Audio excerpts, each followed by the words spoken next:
한때 베트남의 바카스가 잘 나가던 시절, 동남아에서도 축구 약소국이었던 베트남이 박항서 감독과 함께 U-23 대회 결승에 진출하자 기쁨에 찬 국민들은 자신들의 이륜차 오토바이를 거리에 끌고 나와 기쁨을 만끽했는데요. 마침 우연치 않게 당시 현지에서 직접 본 수없이 많은 이륜차들이 거리를 가득 메웠던 모습은 마치 한국의 2002년 한일 월드컵 시절을 떠올리게 하는 모습이기도 하면서 색다른 모습이기도 했습니다. 한데 얼마 전 베트남에서도 하노이시가 오는 2026년 7월 1일부터 도심 주요 순환도로에 휘발유를 사용하는 이륜차 등의 통행을 전면 금지할 것을 발표해 변화가 생길 것을 알렸는데요. 이는 현 베트남 팜 밍찡 총리가 대기오염을 줄이고 친환경 교통 체계로의 전환을 위해 시행하는 정책이라고 합니다. 하지만 실상은 수입차 1색인 자국의 이륜차 구조를 자국의 전기 오토바이 산업 육성을 위한 구조 변화라는 것입니다. 특히 베트남 최대 기업 집단인 빈그룹이 베트남 유일의 국산 전기자동차 제조사이자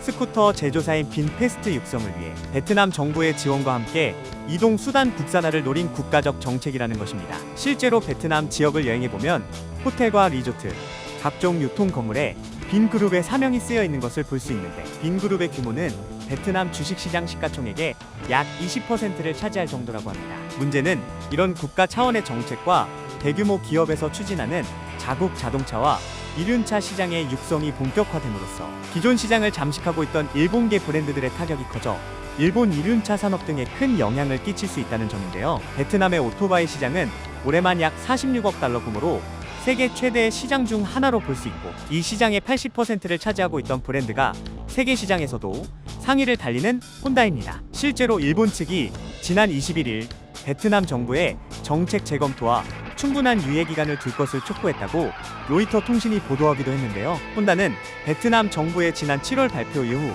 판매량이 급감해 8월 판매량이 전월 대비 22% 감소, 9월에도 전년 대비 두 자릿수 감소세를 이어갔다고 합니다. 이륜차 탑인 혼다가 이 정도이니 다른 일본의 이륜차 유명 브랜드들도 시장 축소에 두려움을 나타내고 베트남 정부의 힘을 모아 시간을 달라고 울며 요구하고 있는 것입니다. 한국이야 배달 시장에 집중된 이륜차 시장 구조와 각종 규제와 혐오로 이륜차 시장은 협소하기 그지없어 이런 산업 변화가 크게 와닿지 않을 수 있는데요. 중국 천안문 광장을 메웠던 자전거들이 이제 흔적도 없이 사라진 것처럼 베트남 축구도 언제 그랬냐는 듯 박항서 감독 이후 졸전을 거듭나는 팀이 돼버린 것처럼 하노이와 호찌민 시내를 붉게 물들이던 사람들과 이륜차들이 장관을 연출하던 행렬은 이제 흔적도 없이 사라질 수도 있을 것 같아 왠지 춥기만 한 가을 날씨처럼 쓸쓸한 느낌만 들게 되는 소식이었습니다.